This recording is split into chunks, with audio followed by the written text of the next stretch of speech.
the chief mourner. Scrooge signed it. And Scrooge's name was considered good for any piece of business he chose to put his hand to.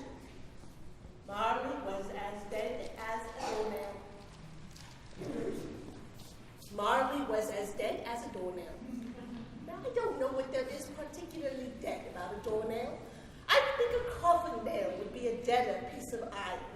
But far be it from me to change the expression or the country's done for. So, permit me to repeat once again, emphatically, Marley was as dead as a doornail.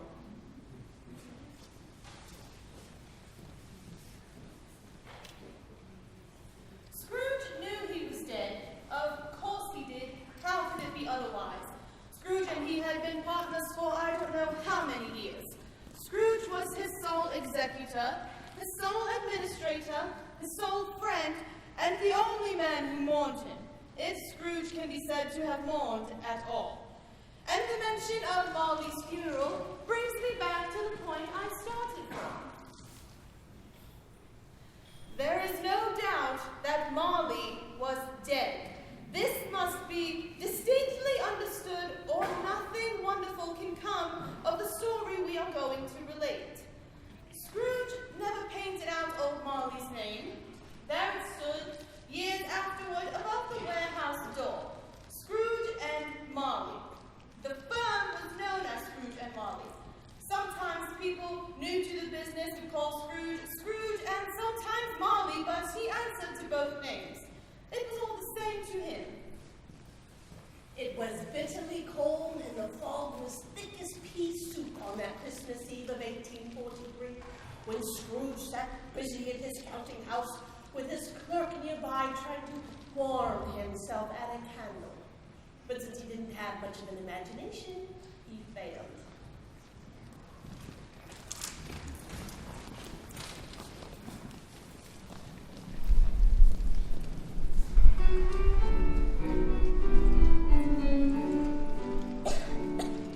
Here we come a-caroling among the leaves so green. Here we come a-wandering so fair to be seen. Love and joy come to you, and to you glad Christmas too. And God bless you and send you a happy new year. And God send you a happy new year. Here we come a-caroling among the leaves so green. Here we come a-wandering so fair to be seen. Love and joy come to you, and to you glad Christmas too. And God bless you and send you a happy new year. And God send you a happy new year.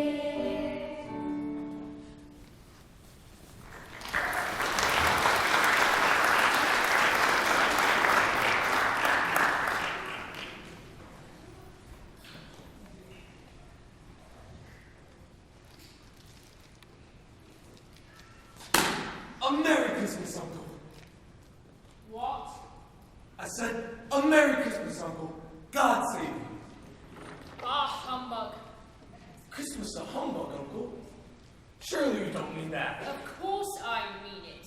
Merry Christmas indeed. What reason have you to be merry? You're poor enough.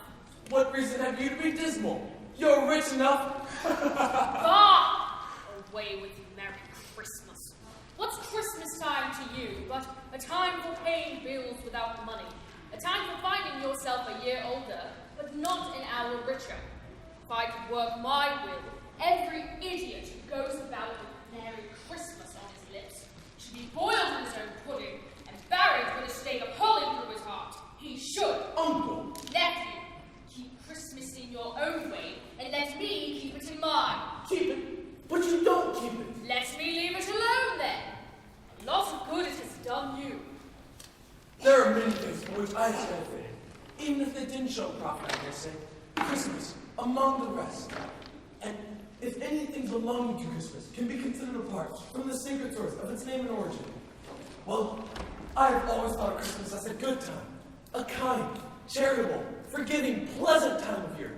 A time of year by which men and women seem by one consent to open their shuttle ports freely, and view each other as if they really were fellow passengers in the grave.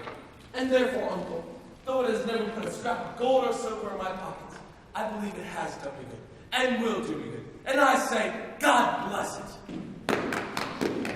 Another sound out of you, and you'll keep Christmas by losing your position.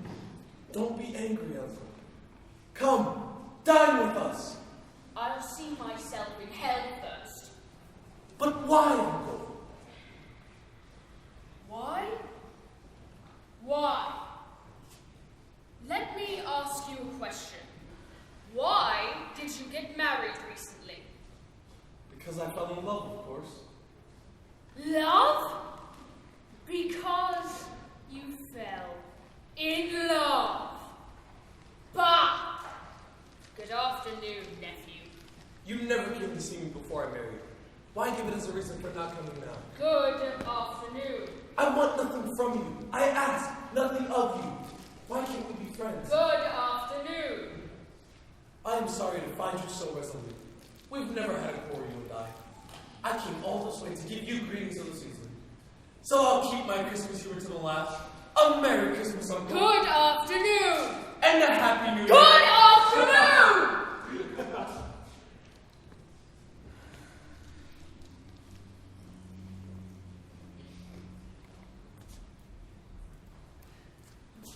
A Merry Christmas, Bob Cratchit. Thank you, sir. A Merry Christmas to you. And there's another fellow, my clerk, at 15 shillings a week with a wife and family, talking about a Merry Christmas. I'll retire to Bedlam.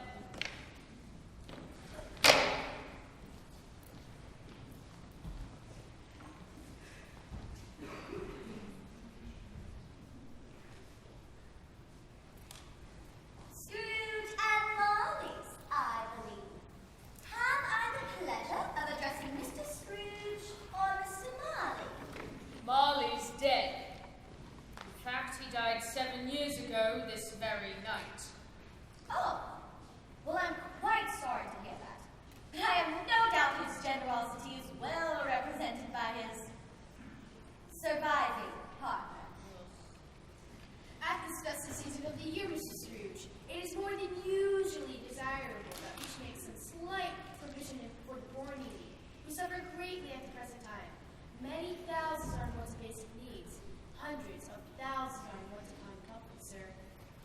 Are there no prisons? Did they disappear? Oh, no, sir. There are still plenty of prisons. And the workhouses for the poor? Still in operation, I assume. They are still. I wish I could say they were not.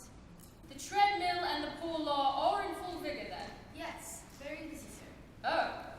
Well, I was afraid from what you'd said at first that something had stopped them in their useful course. I'm very glad to hear it. Given that they scarcely furnish Christian cheer to the multitude, a few of us are trying to raise a fund to buy the poor some meat and drink and some means of warmth. We choose this time because it is a time above all others when want is keenly felt and abundance rejoices. What shall I put you down for? Nothing. Ah, you wish to be anonymous then. I wish to be left alone. I don't make myself merry at Christmas, and I can't afford to make idle people merry. I am taxed for the institutions I have mentioned. They cost enough, and those who are badly off must go there. But many people can't go there, and many people would rather die. Oh, well, if they would rather die, perhaps they should go ahead and do it, and decrease the surplus population. Besides, I wouldn't know anything about it. Well, you could know it, sir. It's none of my business. I have too much of my own business to bother interfering with other people's. Mine occupies me constantly, and I'll thank you to leave me to it. Good afternoon, gentlemen and ladies.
year, sir.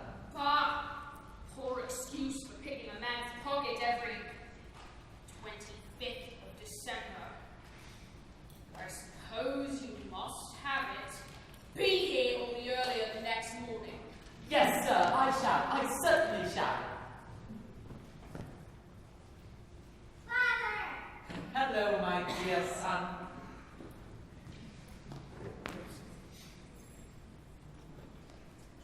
Father, I've been waiting for you. Let's go down by Cornhill and watch the children play.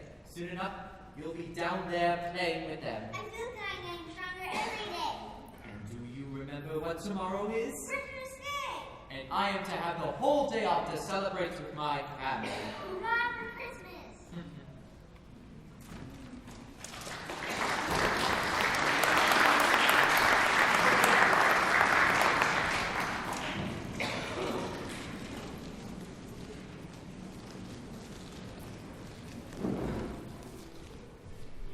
Oh, Scrooge.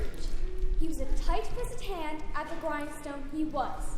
A squeezing, wrenching, grasping, scraping, clutching, covetous old Jimmy to be sure. Secret self-contained and solitary as an oyster. He carried his own low temperature with him everywhere he went. He iced his office in his dog days and didn't thaw 1 degree at Christmas. Scrooge always took his melancholy dinner to the same melancholy tavern, and this night was no different. He read all the papers and beguiled the rest of his evening with his banker's book before he took himself home to bed. He lived in the chambers which had once belonged to his deceased partner. There were gloomy suites of rooms, old and dreary, for nobody lived in them but Scrooge. All the other rooms being let out as offices, and the fog and frost so hung about the black gateway of the home that it seemed as if the genius of the weather sat in mournful meditation on the threshold. Upon arriving in his chambers, Scrooge took off his cravat, put on his dressing gown, his slippers, and his nightcap, and sat down before the fire to take his gruel. For he had a cold in his head. It was a very low fire indeed. Nothing on such a bitter night. He was obliged to sit close to it and brood over it before he could extract the least sensation of warmth from such a handful of fuel.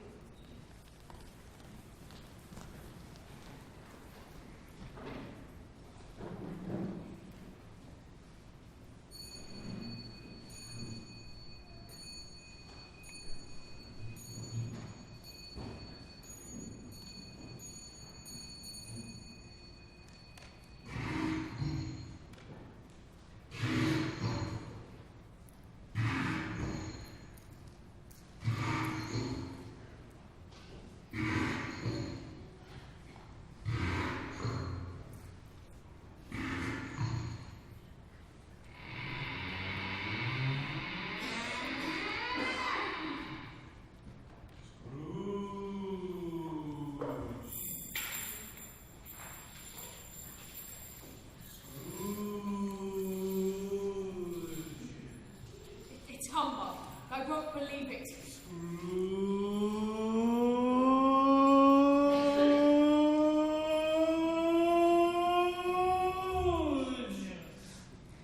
What's this? What do you want with me? Much. Who are you? Ask me who I was. All right, who were you then? In life, I was your partner, Jacob Marley. Ha! I don't believe it. What evidence would you require of my reality beyond that of your senses? I don't know. Why do you doubt your senses? Because a little thing affects them. A slight disorder of the stomach can make them cheat. You may be an undigested bit of beef, a blot of mustard, a fragment of an underdone potato. There is more of gravy than of grave about you, whatever you are.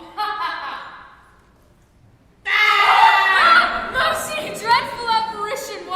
Why do you trouble me? Man of the worldly mind, do you believe in me or not? I do, I must, but why have you come to me? It is required of all men that his spirit should go among his fellow men and travel far and wide. And if that spirit does not go forth in life, is condemned to do so after death, and witness what it cannot share, but might have shared and turned to happiness. Oh, woe is me. You are fettered. Tell me why. I wear the chains I forged in life. I made them link by link, yard by yard, and wore them of my own free will. Isn't pattern strange to you, or would you know the length and weight of the strong coil, the weighty coil that you bear yourself?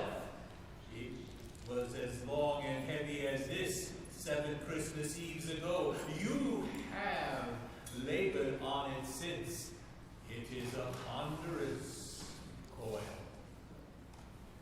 Jacob, old friend, please, speak comfort to me. I have none to give.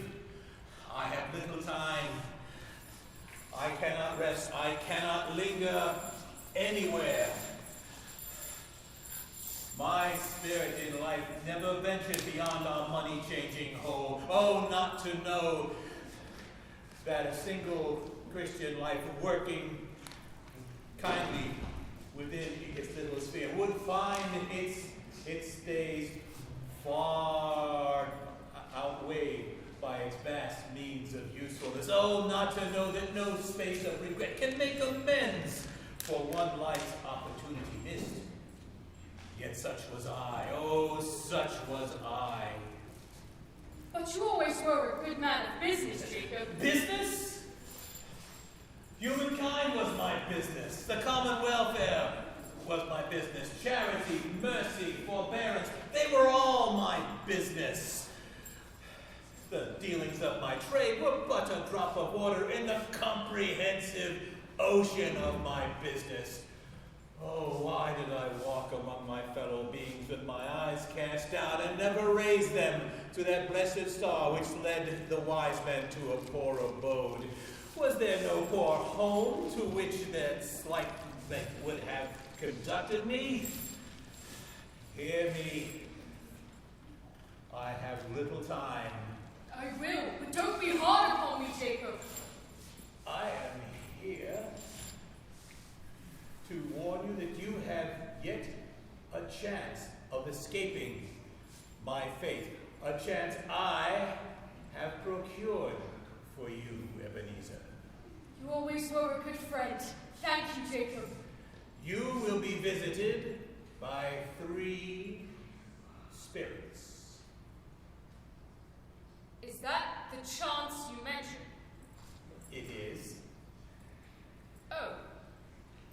Well, I think I'd rather not. Without their visits, you cannot hope to shun the path I tread.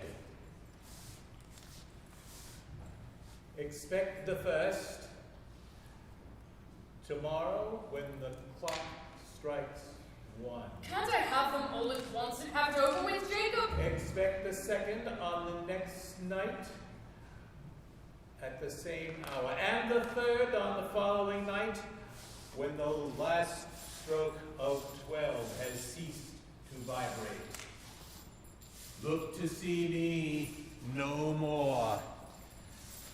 And for your own sake, remember what has passed between us. Oh, woe is me, woe is me. Oh, Honk.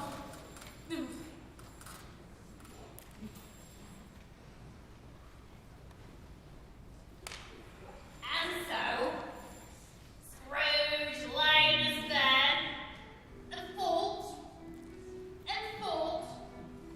thought it over, and could make nothing of it.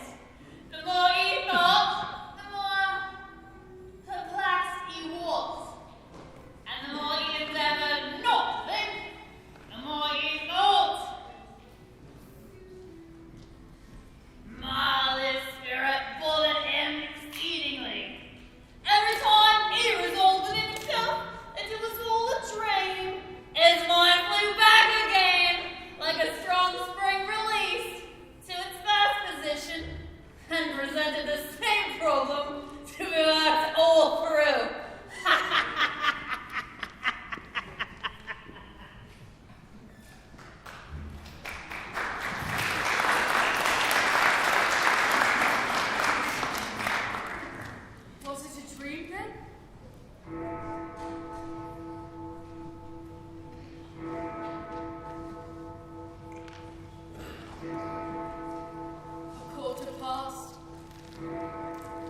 Spirit. Hello? Where the devil did she go? I'm sorry? Spirit, I didn't mean to offend you. Yes. What business brings you here? Your welfare, of course. Well, I can't think of anything more conducive to my welfare than a night of uninterrupted sleep. Your reformation, then. Take heed. Rise and walk with me.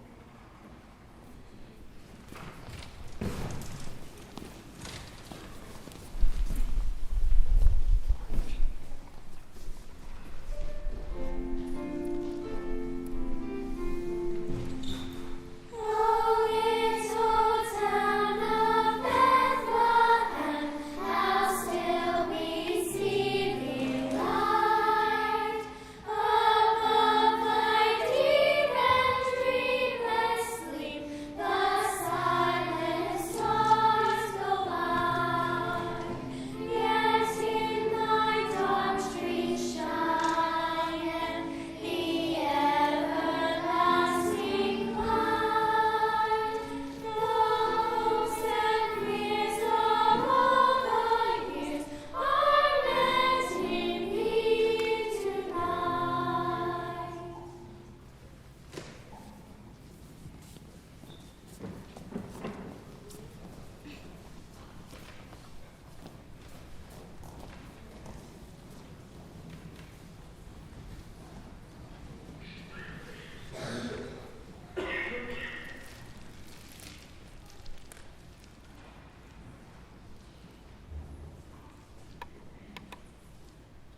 Why, I was bred in this place.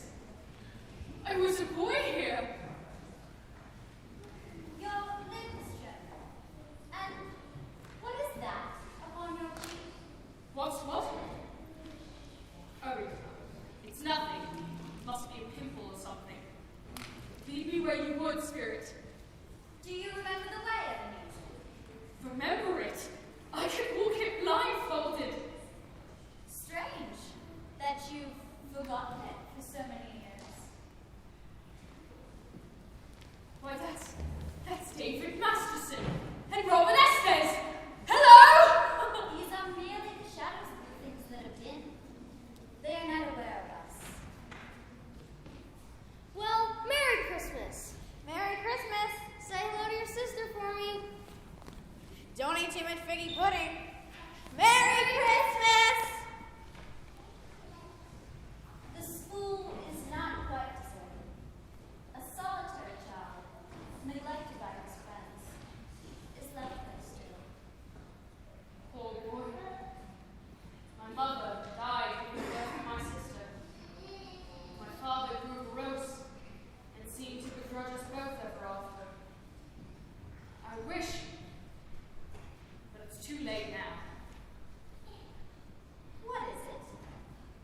It's nothing. There were some children singing a Christmas carol at my door last night. I should like to have given them something. That's all. Dance your brother. Dad? Whoa.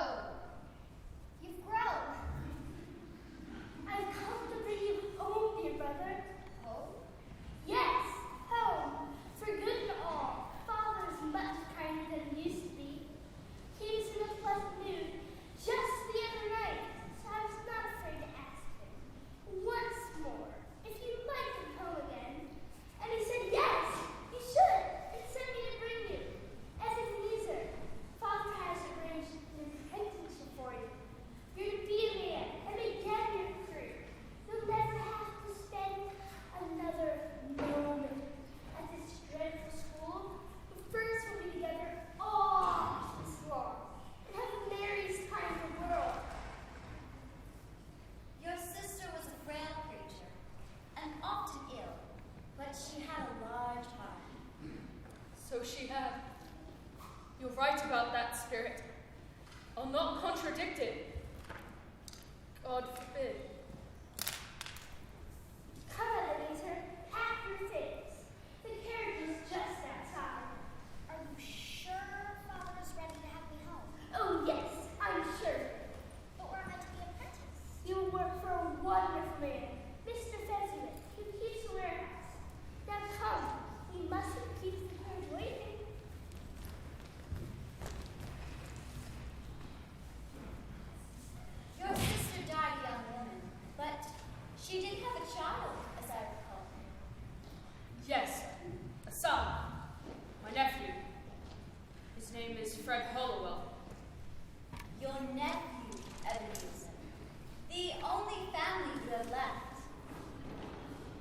that is true.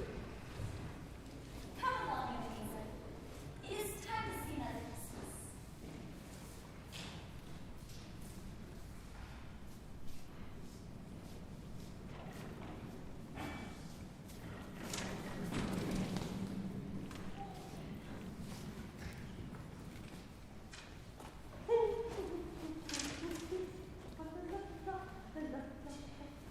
Know it. No, I was apprenticed here. Why, that's old Fezziwig. Bless his heart, it's Fezziwig alive again.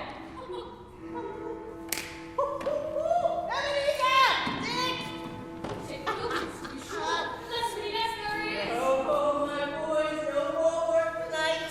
Christmas Eve, Dick, Christmas, Ebenezer. Let's have the shutters up before a man gets in. Robinson.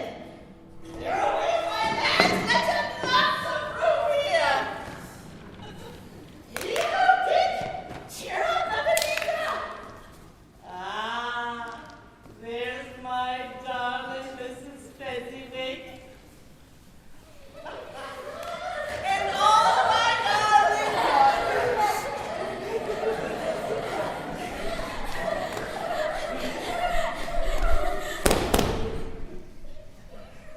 Good evening, Mrs. Scrooge, Mr. Wilkins. It's so nice to see you again. Merry Christmas to you both. Merry Christmas, Mrs. Fezziwig. I believe you know my daughters, Florence and Beatrice. Good evening, Mr. Scrooge. Good evening, Mr. Wilkins. Aren't my daughters just lovely this evening? Yes, ma'am. Just lovely. Well, aren't you going to ask them to dance? Mother, please. May I have the honor of this dance, Miss Fezziwig? Yes, I would be delighted to, Mr. Wilkins.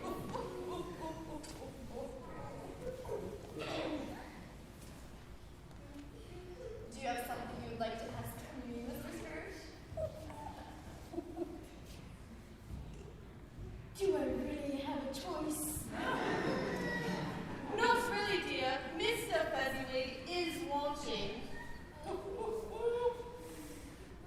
Very well, then. Shall we? I thought you never asked. Whoa! Did you just threaten those boys into dancing with our daughters? Whatever it takes, dear. Care to dance, love? Come along now. Come along now. I love this too.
throw a party.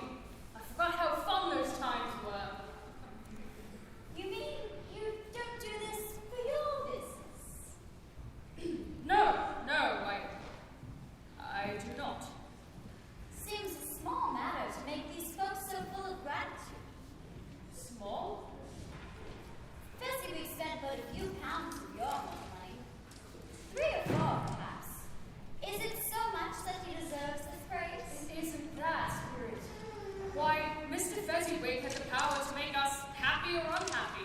To make our work pleasurable or a toil in the way that he looked at us or the way that he addressed us? 1,000 such little things add up, you know, until the happiness he brings us is almost as great as if it cost a fortune. And What is it? it's not. It's something, I think. No, I should just like to say a word or two to my clerk just now. That's all. Come, Ebenezer. My time grows short. Look.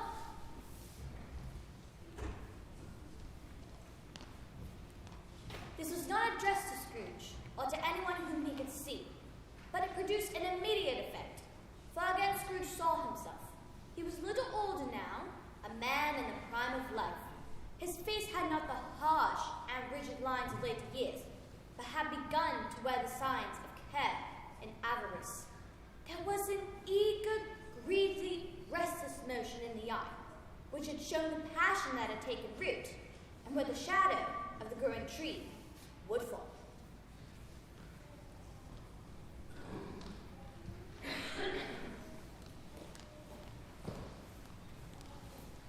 Well?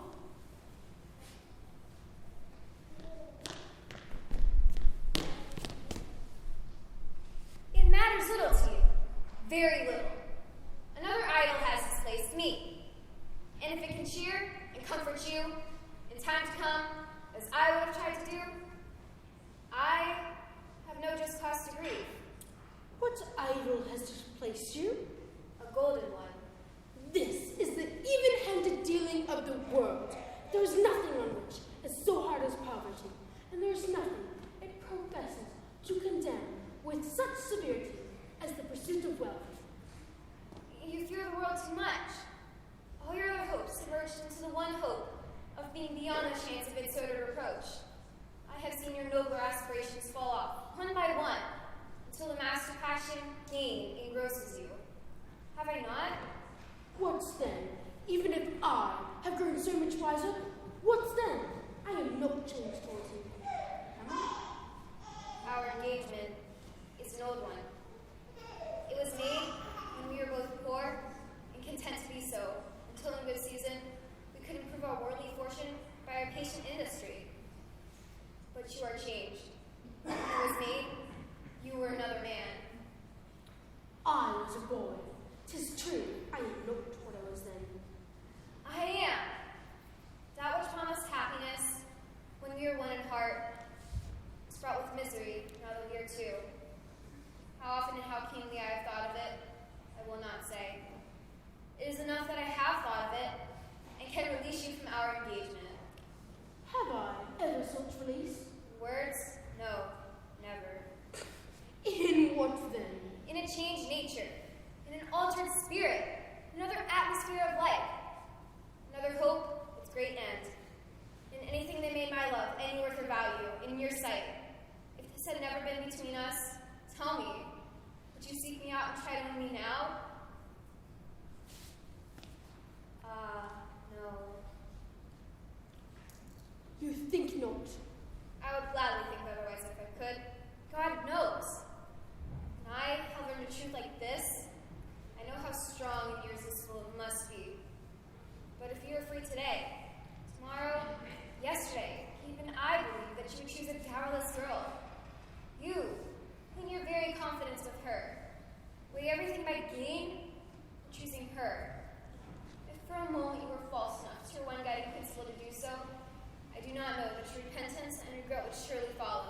afternoon. Oh, who was it? Take a guess. Why, surely you don't mean old Ebenezer Scrooge. The very same. I passed his office window. His partner, Jacob Marley, lies upon the point of death, I hear. And there he sat, old Scrooge, all alone. Quite alone in the world, if I do believe. Miserable wretch. Spirit, take me back. I told you. These are the shadows of the things that have been. That they are, what they are, do not blame me. Please, I beg you. I can bear no more. No more.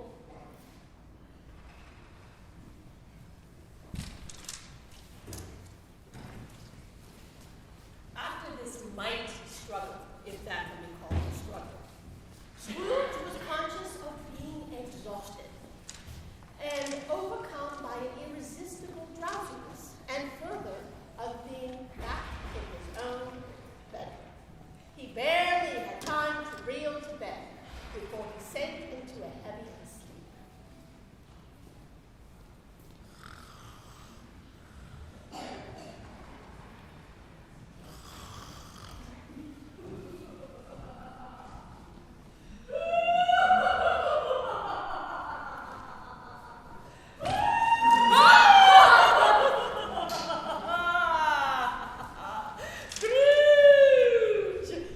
Scrooge! Ebenezer Scrooge, come here! Come and know me better, man. I am the spirit of Christmas present. You've never seen the likes of me before, eh? No, never. You never walked forth as my elder brothers born these later years. I can't say that I have. Have you many brothers, Spirit? Oh, I want an 1800! A tremendous family to provide for. Come, take hold of my robe, Ebenezer Scrooge. Where, pray tell, are we going? You will see.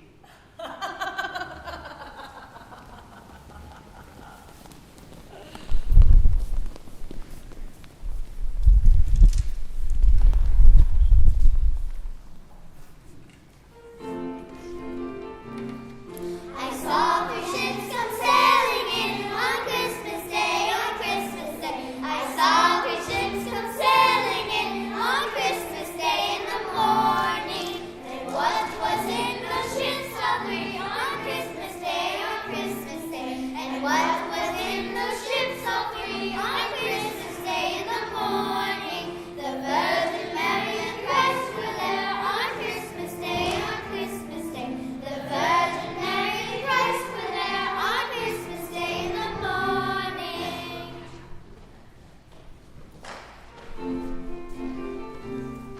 I saw three ships come sailing in on Christmas Day, on Christmas Day. I saw three ships come sailing in on Christmas Day in the morning. And what was in those ships all three on Christmas Day, on Christmas Day? As what was in those ships all three on Christmas Day in the morning. The Virgin Mary and Christ were there on Christmas Day, on Christmas Day. The Virgin Mary and Christ were there on Christmas Day in the morning.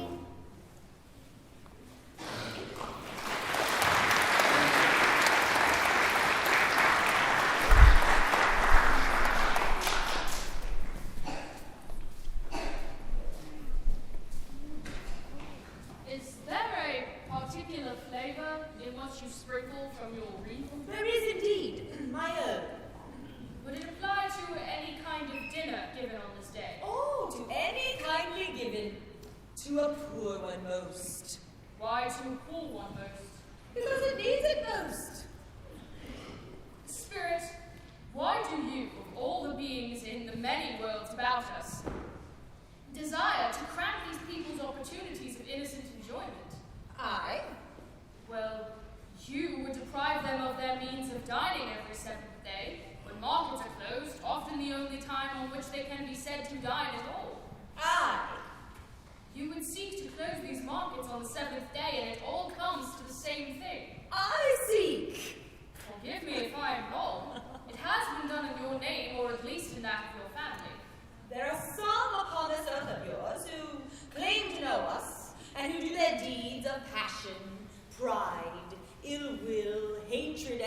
bigotry and selfishness, and who are as strange to us and all our kith and kin as if they never lived. Remember that, and charge their doing on themselves, not on us.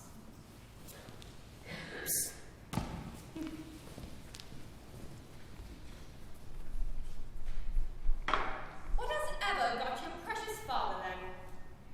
And your brother, Tiny Tim? And Martha was in this way last Christmas by half an hour. Oh, here I am, Mother. Oh, Martha, how neat you are. Well, we had a great deal of work to finish at the Milners last night, and a great deal of cleaning this morning.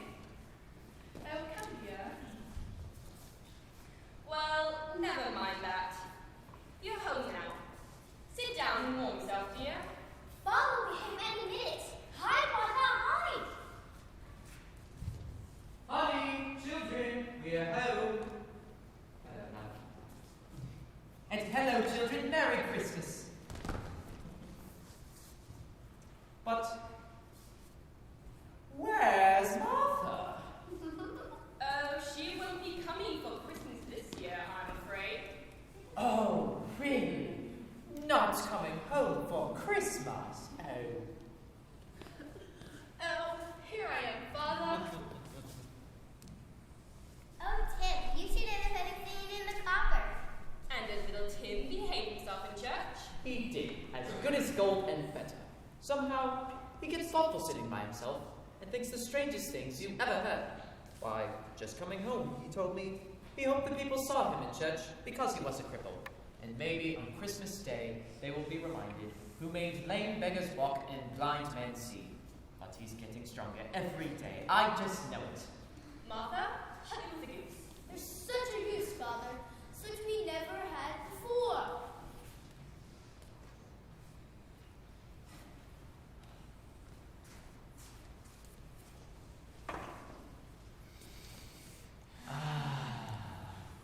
Such a goose. Just smell the sage and onion. Mother outdid herself this year. We got it for a good price, Father. It wasn't expensive at all. A Merry Christmas to us, my dears. God bless us. God bless us. God bless us, everyone.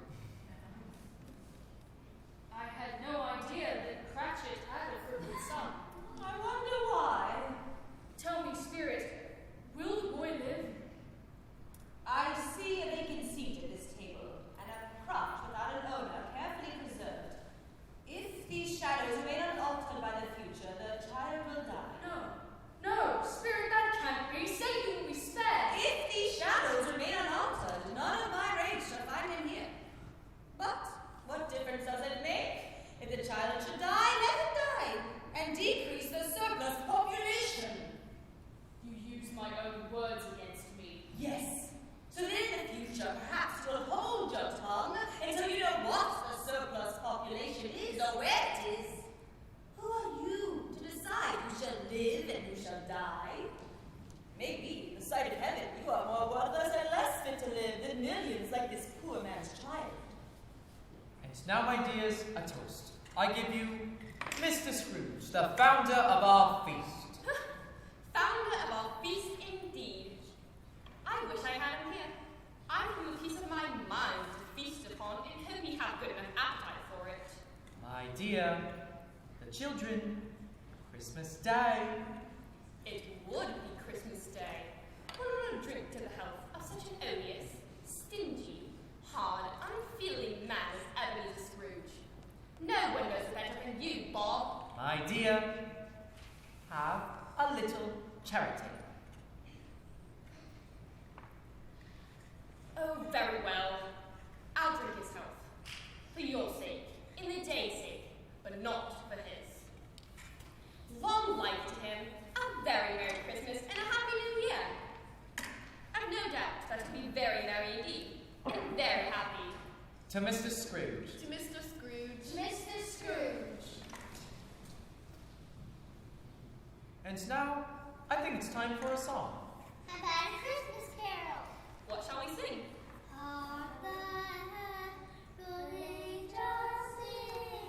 Glory to the newborn King. Peace on earth and mercy by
was a humbug.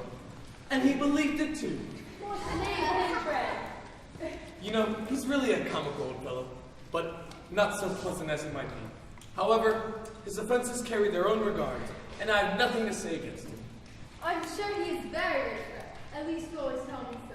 But his wealth is of no use to him. He doesn't do any good with it.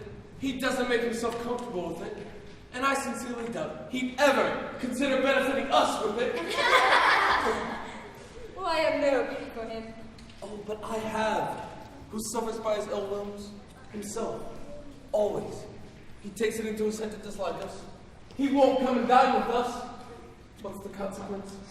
He loses out on some pleasant moments each year, which could do him no harm. I mean to give him the same opportunity every year. You know, I think I may have cracked the old boy yesterday, if I do say so myself. He's given us plenty of merriment for sure, and it would be ungrateful not to drink to his health. So here's to Uncle Scrooge. To Uncle Scrooge!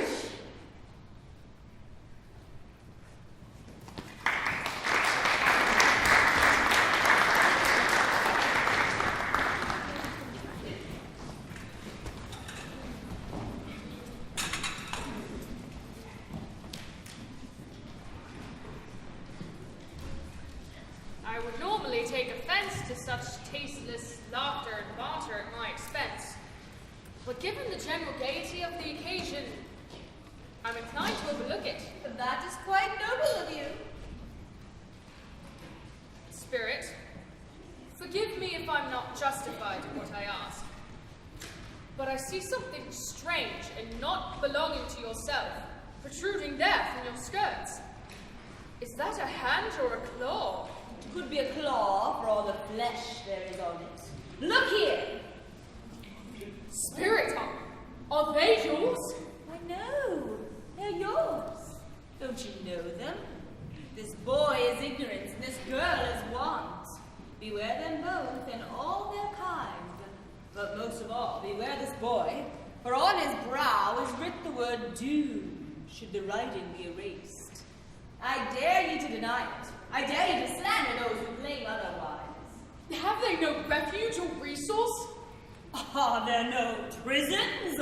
Are there no workhouses?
Christmas yet to come? You are about to show me the shadows of things that have not happened, but will happen in the time before us. Is that not so, Spirit? Spirit, I fear you more than any spectre I've seen. Will you not speak to me?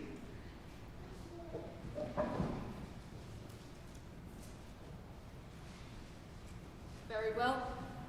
Lead on. The night is passing fast, and it is precious time to me. Lead on, Spirit.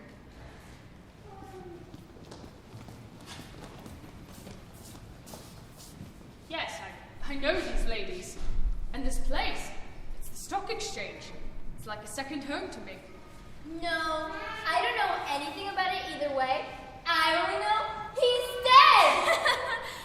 When did he die? Last night, I believe. Why? What was the matter with him? I thought he never died.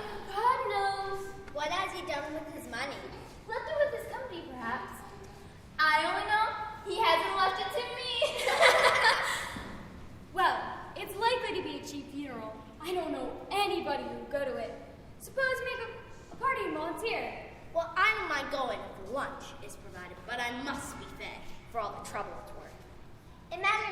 to me either way. I never wear black gloves. I never eat lunch.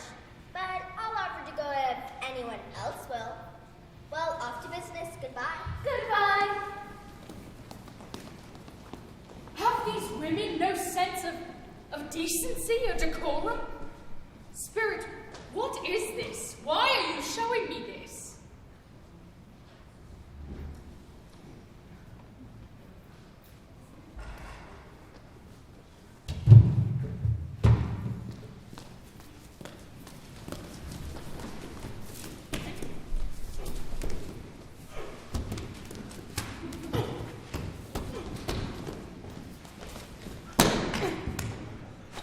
I was here first. Mrs. Dilber shall be after me.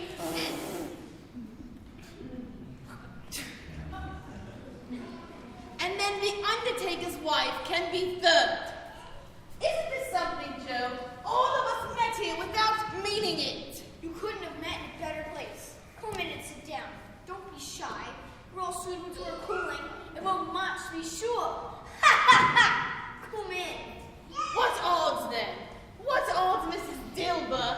Every person has a right to take care of themselves. He always did.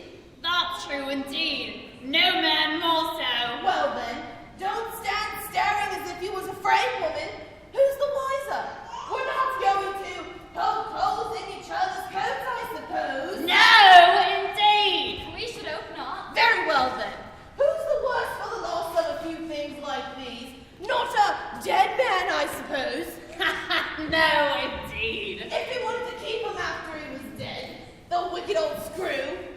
Why wasn't he more natural in his lifetime? If he had been, he'd have had someone to look after him when he was struck with death, instead of lying, gasping out his last there, all alone by himself. It's the truest word that was ever spoke, Miss Oliver. It's a judgment on him. Well, I wish it was a little heavier one. And it could have been. You can count on it. If I could have laid my hands on anything else. Now, old Joe, open up that bundle and let me know its value to you. Speak out plain. I'm not afraid to be the first, nor afraid for them to see it. We all knew pretty well that we were helping ourselves before we met here, I believe. It is no sin to see to one's livelihood.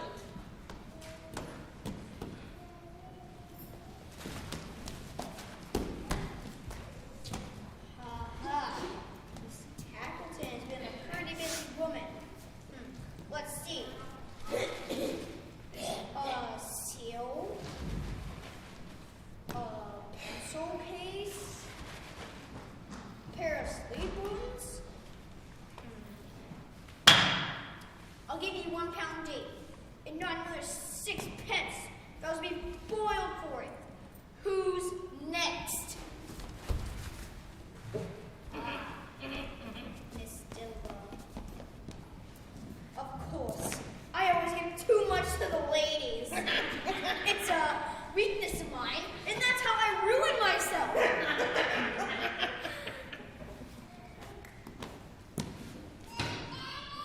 £3 even, Miss Dilber. And if you ask me for another penny and made an open question, I'd repent being so liberal and knock off half a crown. And now open my bundle, Joe. I was the first. And what do you call this? Bed curtains? Bed curtains? You mean you took down them rings and all of them lying there? And why not? He wasn't apt to catch anything with them in there, I dare say. Hope he didn't type anything catching. Don't ye be afraid of that. I wasn't so fond of his company that I'd loiter about and hate it. You may look through that shirt until your eyes ache, but you won't find a hole in it, nor a threadbare place. It was one of his best, and a fine one too. They'd have wasted it if it hadn't have been for me. And what do you call wasting it? Why, putting it on him to be buried and to be sure. Somebody was fool enough to do it, but I took it off again.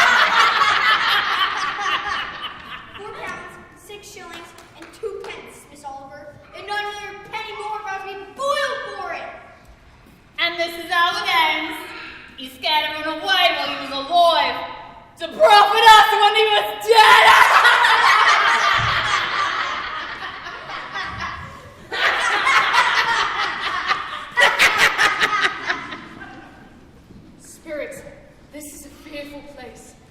I can see no reason for you to bring me to this God-forsaken part of the city, except that the case of this unhappy man might be my own. Yes, the items they've stolen are similar to mine.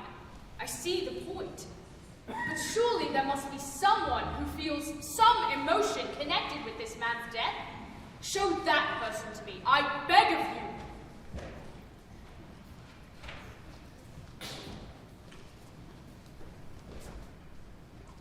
Oh, finally you've come, Thomas. What have you heard? Is it good or bad? It's bad, I'm afraid. Are we rude, Thomas? Did he deny the extra time you've asked for? Has he evicted us? No. There's hope yet, Caroline. Only if he repents, that old miser. Nothing is past hope if such a miracle has happened. He's past repenting, dear. He's dead! Dead? Oh, God be praised! Oh, Lord, forgive me. I thought he was merely trying to avoid me at the time. But what I have been told is quite true. Not only was he buried yet, but he was dying even then. To whom will our debt be transferred? I don't know. But until then, we will be running with the money. And even if we weren't, it would be bad fortune indeed to fight a creditor as merciless as he. You may sleep light heads tonight, Caroline. Spirit, I ask you to show me some emotion connected with this man's death, and yet you show me only pleasure. I demand to be shown some tenderness connected with a death.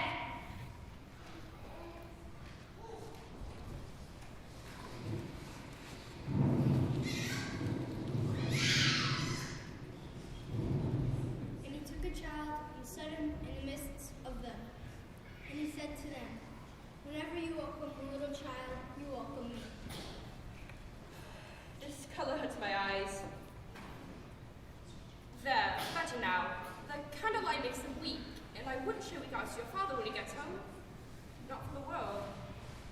It should be about his time. Has it rather, but I think he's walked a little slower these past few evenings, Mother. I have known him to walk with Tiny Tim upon his shoulder. Very fast indeed. And so have I, and so have I, and so have I. But then he was very light to carry. Your father loved him so that it wasn't any trouble. No trouble at all. Is that your father now?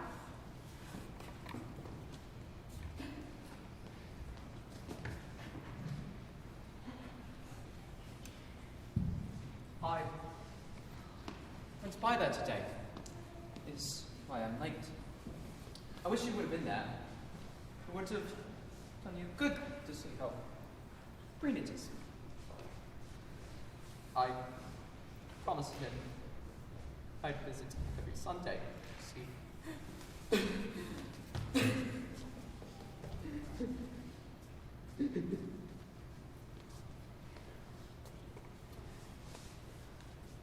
But guess whom I saw today?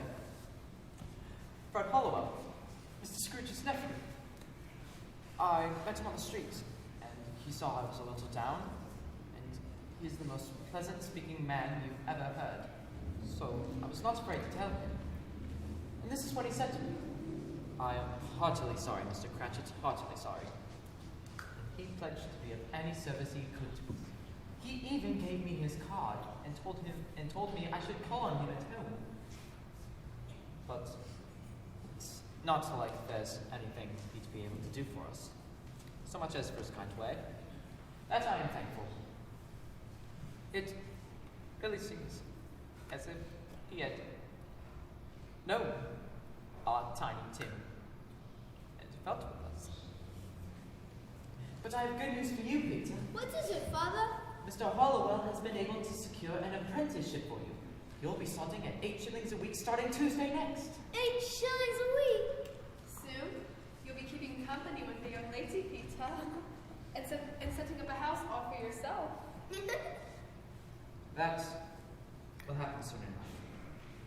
But however and whenever we are parted from one another, I'm sure none of us will forget poor Tiny Tim in doing it, shall we? No, we won't, Father. Never. And I know, as well, my dears, remember how patient and mild he was. Although he was just a little child. We will not quarrel amongst ourselves and forget our little Tim in doing it. No, we won't, Mother. Never.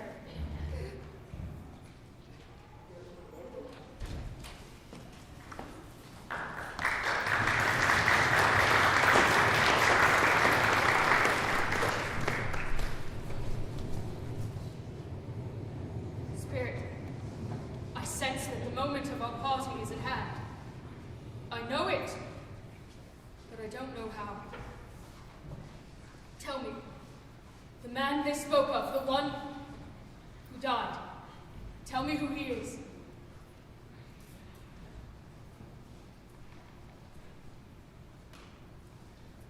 Before I draw nearer to that stone to which you point, answer me one question. Are these the shadows of the things that will be, or the shadows of things that may be only? The courses of a man's life, if persevered in, will determine certain ends. I do accept that. But if those courses can be departed from, then the ends, they can change. Say it is so with what you show me.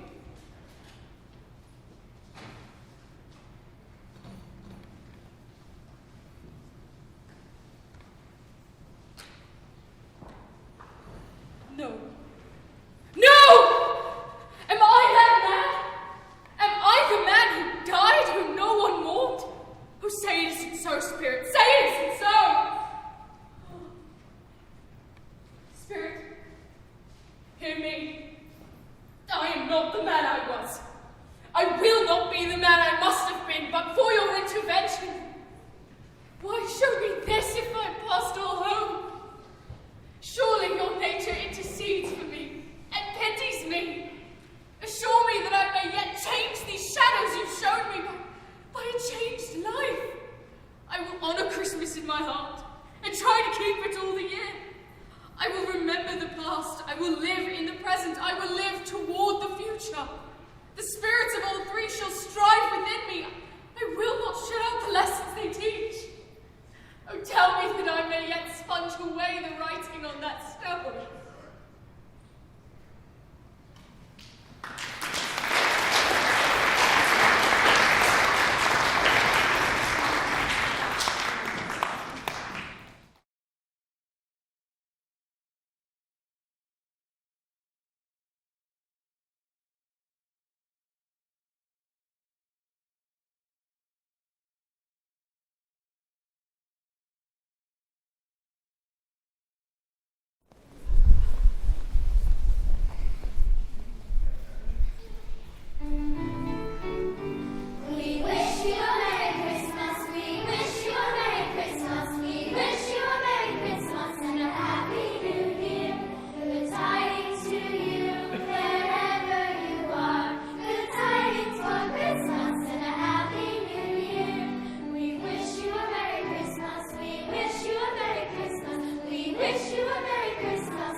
fear it might not be pleasant to you.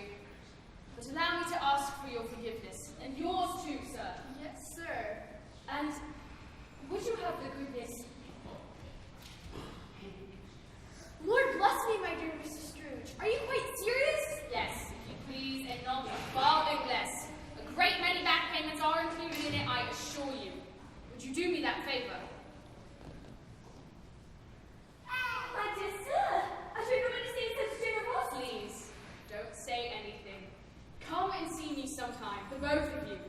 Will you come and see me? We will. Thank you both. I thank you 50 times. Bless you both, and a Merry Christmas. Merry Christmas.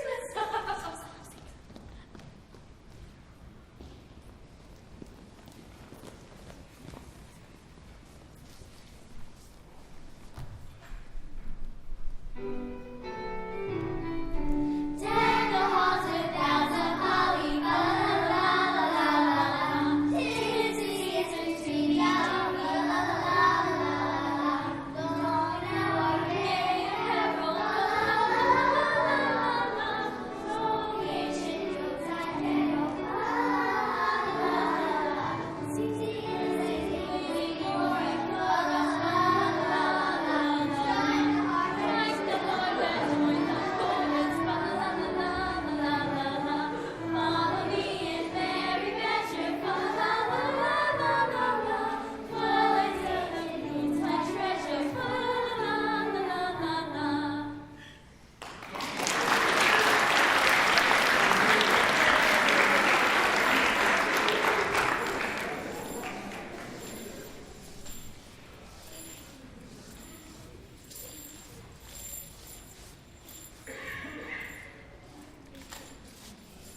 Would you believe it if I told you that Scrooge went to church that day?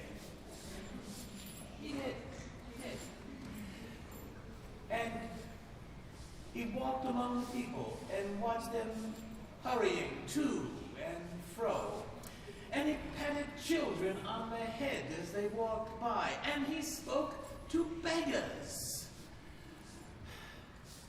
And he looked down into the kitchens and up into the windows, and he found that everything yielded him pleasure. He had never dreamed that any walk like that, anything at all, could give him so much happiness. In the afternoon, he turned his steps toward his nephew's house.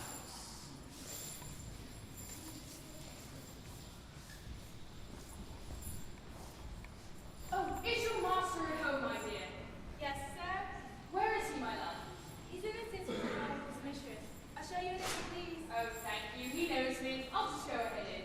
May I take your hat and coat, sir? Oh, yes, please.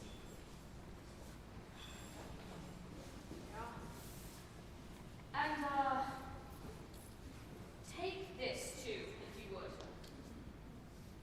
Are you sure, sir? Yes, I am. Now go and buy yourself something nice for Christmas, won't you? Yes, sir. Bless you, sir. Merry Christmas.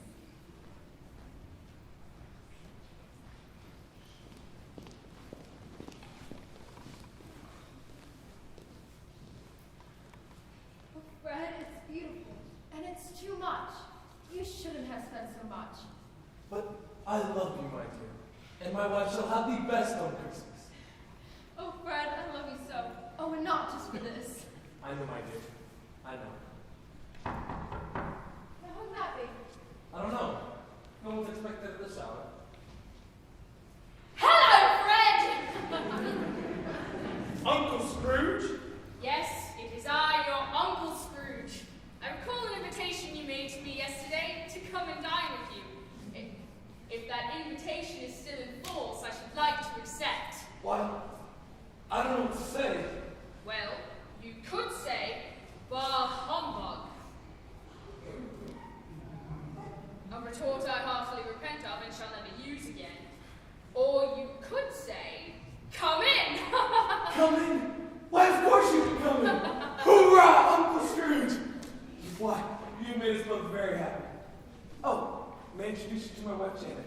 Janet, this is my Uncle Scrooge. My dear, it is clear to me now why my nephew chose you among women.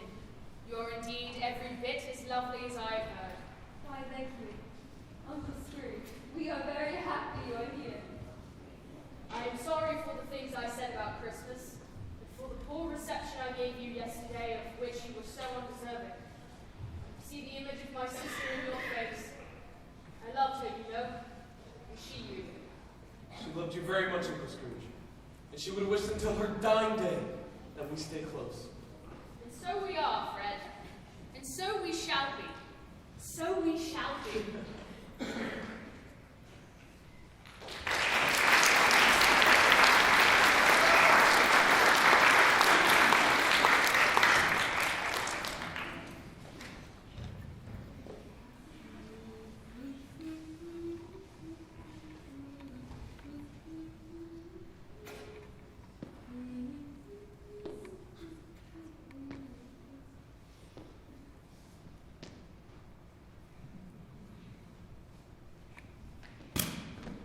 What is this? Morning, sir. Mr. Cratchit, you are late, sir. Yes, sir. What do you mean by coming here at this time of day? I'm sorry, sir. I am behind my time.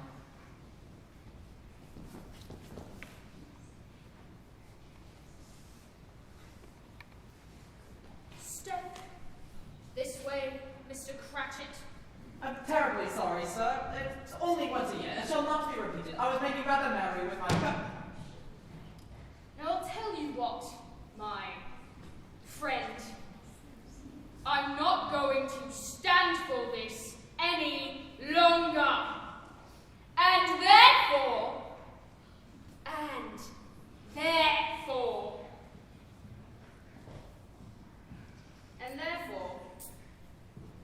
I'm going to double your salary. Yes, Bob Cratchit, I'm going to double your salary. A Merry Christmas, my fine fellow, a merrier Christmas than I've given you in many a year. And from now on, I shall endeavour to help your family in any way that I can. And as for Tiny Tim, he will walk again. I just know it. Now you needn't say a thing. Let us go to the pub and discuss it over a bowl of smoking bishop before you so much as dot another I, Bob Cratchit.